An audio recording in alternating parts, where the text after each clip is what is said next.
Fit like a bee, Danny Min here, and welcome back to another episode of Transport Fever 2 on our Around the World in Time series.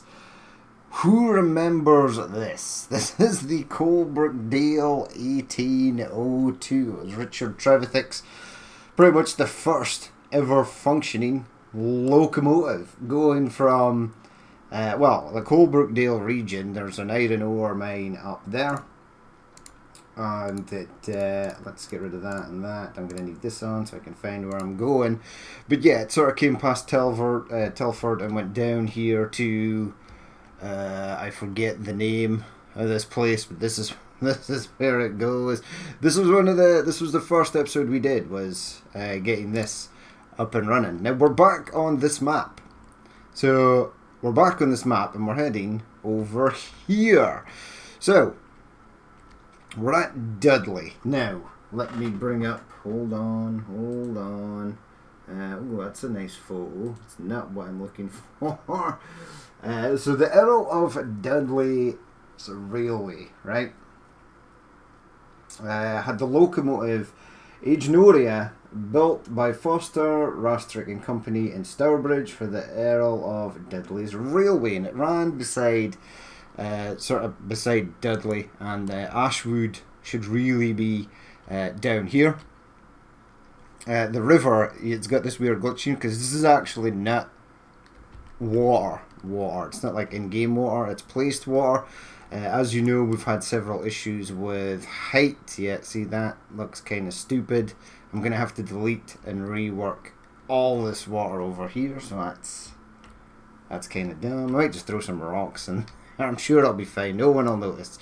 So yeah, I built up this area for the Agenoria. Now it ran in a coal line, so it's going to come up here to this coal pit up on top of the hill. It's going to run single line down here. It's going to come through the canal docks here. As you can see, there are no ships or anything on here because even ship assets, so just the placeable ships, not the ones you buy and actually use, can only be placed on actual water at sea level. So if you go to place a ship, let's just find a random boat. Now the Ignos ones, you can raise and lower them. So if we take this, where is it? Where's Das boat? Yeah, I think it started at sea level. Let's bring it up. Give me the motorboat. No. Is it still coming up? Where is it? Where is the boat? Maybe you can't place these at sea level. In fact, I can't place anything. It's not letting me. Yeah, nothing is appearing. Well, that's slightly odd. Push pause. Go over here. Right, give me something to build. Give me an asset. Give me this. Right, that popped up. Right, awesome. This is not appearing. It's neither up nor down. No, nothing is appearing. Give me a ship. Give me that tanker. Now, the problem might be, point to the terrain. Okay. So I think it can, this can only go here. Now you can't raise it or lower it. You can change the height, so it can go up as much as 5, so it can be floating in midair, but apart from that it doesn't work. This has to be placed on water also, and so do these boats. Or boat for decoration. Nope. No. Does that change? Yeah, it changes it up. So I would have liked to have maybe placed these. We don't have any canal boats, but yeah, things that need to be placed sort of on or near water. You can't raise them, can't raise the height. So this water that is not at sea level, this water that we've placed, where the hell am I? Here's Royal Leamington Spa. Okay. See, Stourbridge is right there, so that's where the train was actually made. The Stourbridge Lion would be another train. So yeah, I've made this little canal, but I can't place ships on it, which is kind of frustrating. So we've got a little dock here. I'd love to be able just to place a couple of canal boats or something. There's no canal boat asset And even if there was, I would imagine as well that it would also have to be placed at sea level. So our coal train, our Agenoria, is going to come round. It's going to go round here. Now this is a DDR industry from the DDR Industries pack. You can only get that from transportfever.net. Now this makes briquette. So it takes coal and it makes briquette, and most of the cities around here will accept briquette as a sort of fuel, a sort of a resource for, well, I suppose you burn briquette, so for heat, etc. So, yeah, so the train is going to go there, it's going to unload the coal, it's going to come back, it's going to stop in here, and it's going to unload stuff over here, and these guys here are gonna go and pick it up. Now, I was gonna flesh it out with tons of assets and place people and boxes and freight and stuff around, but as like the others, most of this will probably have to be reworked and deleted. Just don't look at the weird flashiness there. It's unfortunate. Don't know why it does that, but it's a shame. I mean, this one here looks totally fine. This one over here is having some sort of seizure. But yeah, so let's go and get our Agenoria. So we've got an Agenoria here. It's got 8 cauldron coal wagons. We'll actually see what it says. So we've got the Agenoria over here. So 1850, but this was made in the 1830s, apparently. So I did actually have it up. Yeah, so railway single. It was only 3 miles, the rail line. The line opened in 1829. At its maximum extent, a 40-mile long network around the Earl of Dudley's ironworks at Round Oak near. Well, we don't have an ironworks. We've already got an ironworks set up, so we've changed it up a bit. So it was also named the Kingsford Railway as well. Now we've got the novelty. Let's search Wikipedia again for the. It was actually preserved at the National Rail Museum in New York. There it is. So it was an early locomotive. It first ran on the 2nd of June 1829 along the Kingwinsford Railway on a 3-mile journey. It went to the mines, Ashford, Staffordshire, and it ran to the sort of canal. So yeah, that's why I made the canal. I knew there was a reason. So we'll get that up and running. Now it said it went to, there's Wolverhampton, and it went all the way down to Worcester. Okay. Oh, it ran to the canal basin at Ashwood on the Staffordshire and Worcestershire Canal. It was withdrawn from service around 1864 and was donated to the Science Museum in London, December 1884. It is now on display at the National Railway Museum in New York, and apparently it's still in pretty good nick for being fairly old. So yeah, let's go and set it out. What does it actually say about it on here? A contemporary of Stephenson's rocket, the Agenoria was one of the last colliery engines to be built. It still survives today, in rather better nick than the rocket, at the National Rail Museum in New York. So that was built in, well, it ran on 1829. We've also got the Stourbridge Lion, a contemporary of Stephenson's rocket, and was the first steam locomotive to run in America. So I have been doing some research in that, and we shall be going over to America pretty soon. But right now, we're focusing on the Agenoria on this line. So let's actually set it on its line. So it's freight train, Agenoria coal line.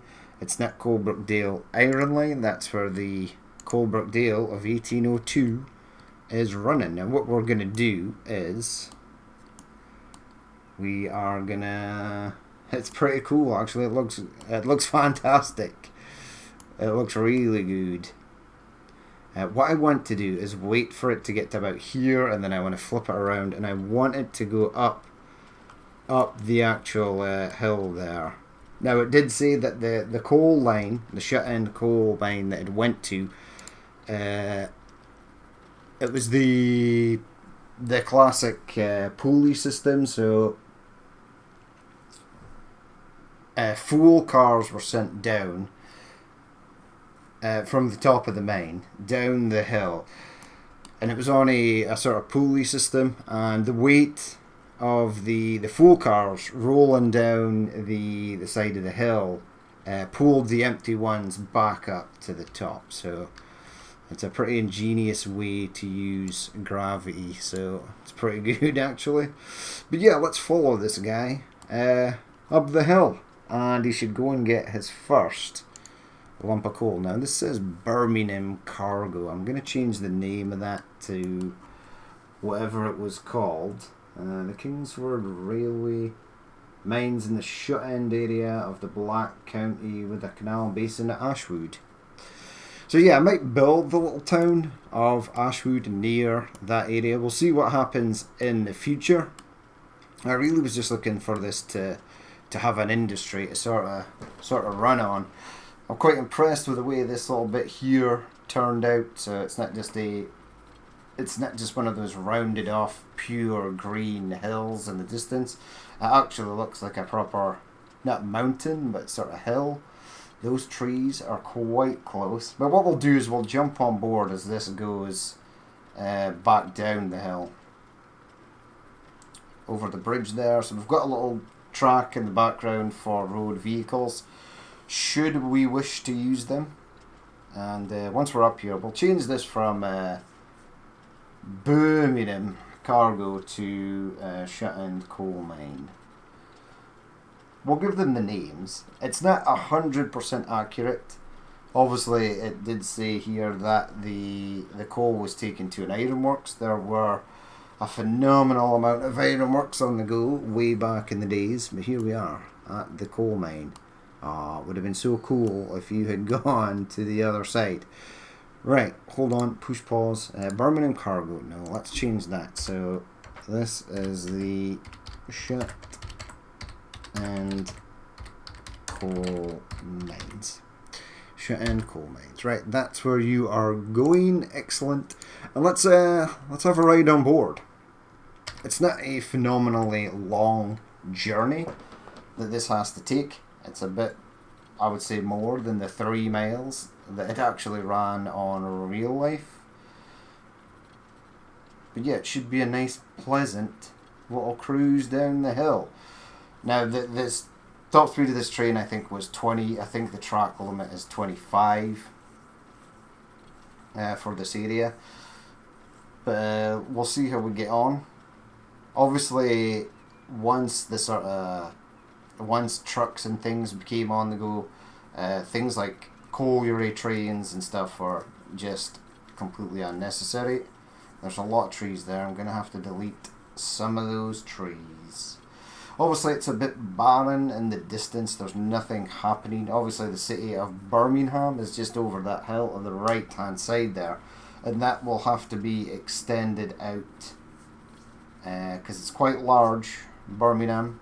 And it does sort of branch out to the borders of the sort of smaller cities we've got around here.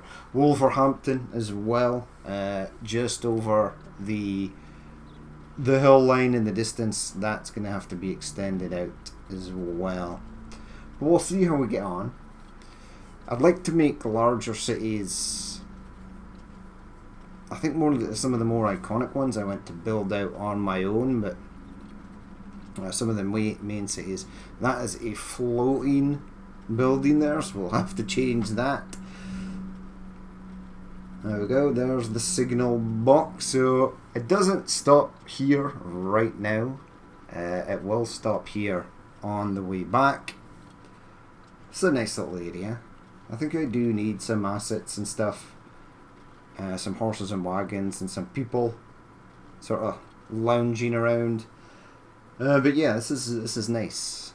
I'm happy with the way this turned out. I'm also happy with the way the water turned out. I did think it looked a bit dingy to start with, but it's totally fine. It's the best we can sort of do with the tools that Transport Fever gives us. And water physics, as I've said many times, is not its strong point. Water spawns at sea level. There's no rivers, waterfalls, anything like that. You cannot make water run downhill, etc. It's just there. It's just there at sea level, and that is it. There we go. I like the fact that these hills now actually look like hills. And I'll do a bit more painting with rock textures, etc. So there is actually a road over there that goes all the way around to Wolverhampton and off to Telford in the distance.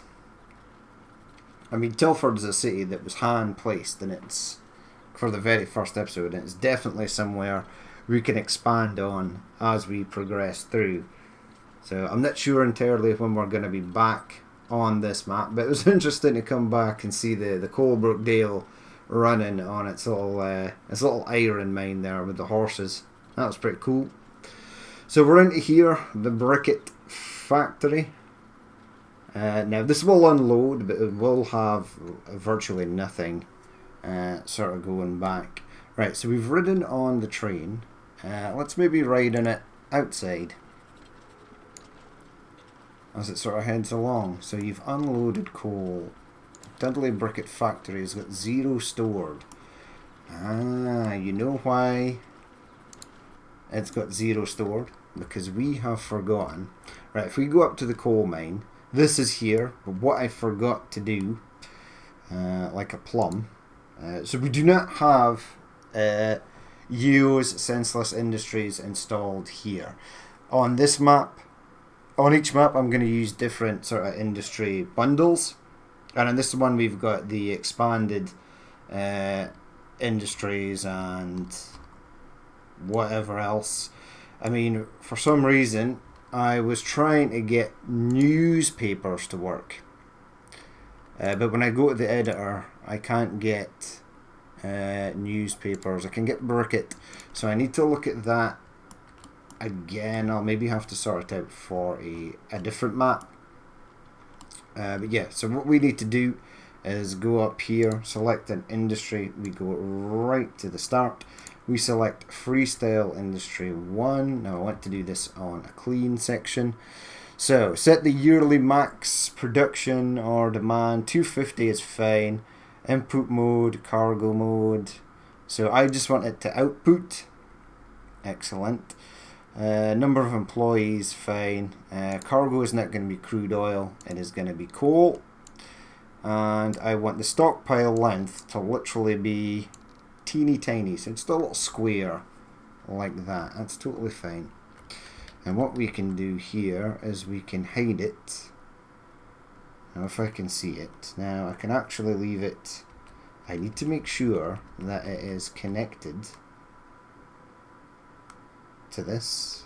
So where is it? Right, it's right there. Yeah, I suppose I could just, oh, come on game, come on. Right, I could leave it right there.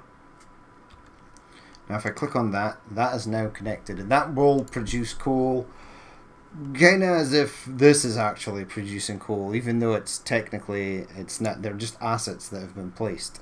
So let's follow that back up. We'll double speed it because why the hell not? We're using Stockton and Darlington Cauldron wagons here. Oh well. What I might do is extend the line down to Stourbridge, because I think that'd be kind of cool. Maybe make an ironworks there.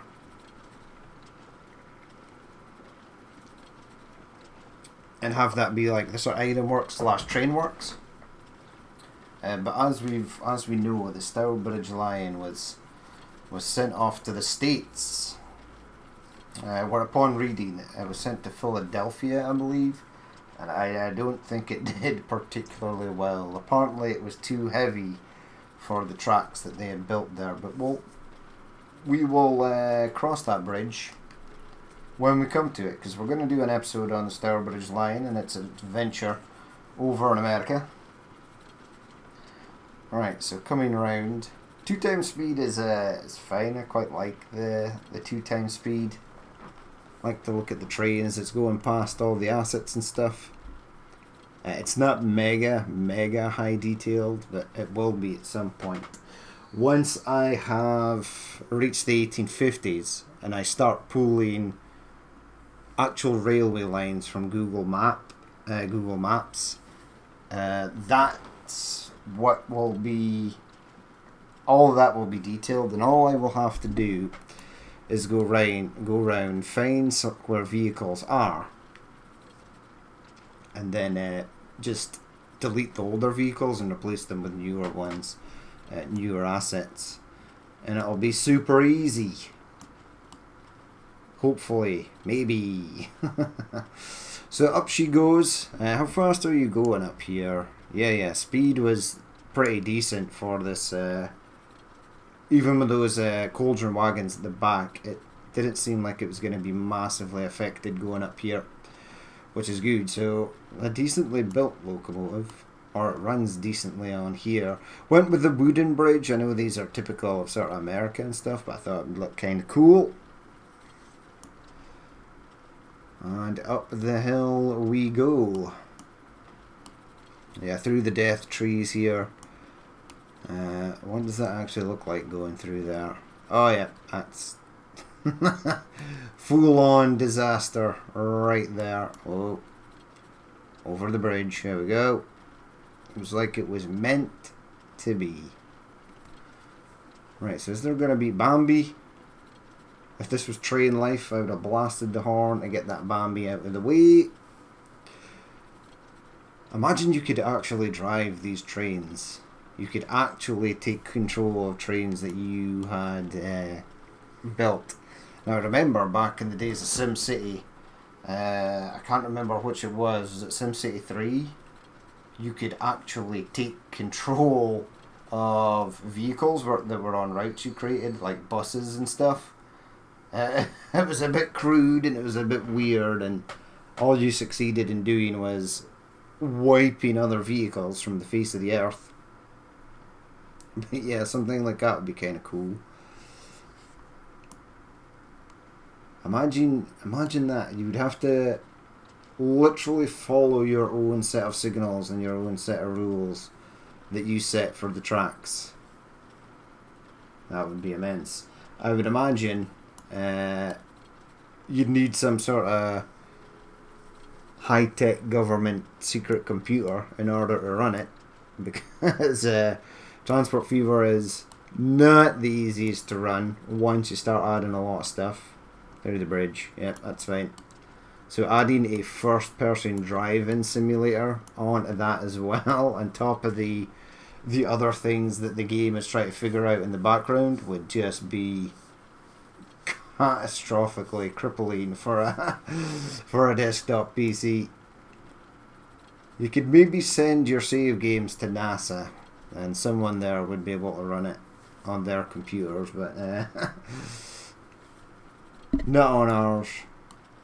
The day will come. I am hopeful that technology is improving all the time. I mean, games that are still worked on are constantly receiving updates and getting better performances. So getting more performance out of the game. So devs and sort of game companies can improve on games that have already been released, which is phenomenal. It begs the question though, it's like why is it being optimized now? Why was it not optimized to begin with? But I guess it's just the process of how things go through. But yeah, I know that Transport Fever 2 and Transport Fever 1, when it released, did have its fair share of bugs. I never ran into anything massively sort of game ending or crippling. And the only times that happened is when I started to flood save games with copious amounts of modded content. But yeah, I've never had anything majorly bad happen while just playing Transport Fever 2 vanilla. But the fact that they do acknowledge the bugs, they fix it, and then they start the optimization, it's good. Add features that the community ask for, some that we don't. So yeah, performance, the change from the OpenGL graphics set to the Vulkan graphics set was night and day for me. It was phenomenal. So I was super happy the day that they implemented that. And now on the new rig, we're sort of running here at 2K at 100 and what's that? 108 frames per second, 110. I've minimized the graphics down to medium, but this is running pretty awesome for me, so that's good. Right, so we're back in here. What I want to see is if this produced the stuff I needed. Right, stored. Yeah, it's producing briquette. So if I click on here, yeah, there's five waiting. So it will work. It will actually work. And I'll take the briquette back. But there you go. There is the Agenoria running on its line, and it works. I'm quite happy with the way it turned out. I do and really enjoy building track lengths that run alongside sort of bodies of water. I always think it makes it look really nice. Obviously, as I mentioned, the boats, I'd love to pop a couple of boats in, but they only spawn at sea level, which is upsetting. If they didn't, I would definitely have a couple of little boats being placed on here just to make it look kind of nice, but you know, we are limited to what the game allows us to do. So there you have it. But that's going to be it for this episode. As always, if you did watch this and you'd like to leave a like, comment or dislike, please feel free to do so. And if there is more you would like to see in the future, then hit that subscribe button. The next episode, we're going to move down to the very southeast of England. We're going to build the Invicta line. We're going to get that knocked out of the park. That should just be a little one episode. We'll get the Invicta running on its coal line, and then I need to figure out where it is I want to go to next. I'd like to go back to Manchester and get the patentee class sort of set up. We might go to America and do the Stylebridge Lion, possibly. We'll see. But yeah, that is going to be it for this episode. Ooh, I didn't notice that, but he just dropped off briquette. He did. There's briquette in here. He only had one. But one is enough. This guy will come in and pick it up. Awesome. So yeah, that is going to be it for this episode. As always, if you did watch this and... Oh no, I've already said all that. I'm just repeating myself now. Okay, so that's been it for me. Hope you enjoyed the little Agenoria line. And as always, I've been Danny Min. And I will catch you later.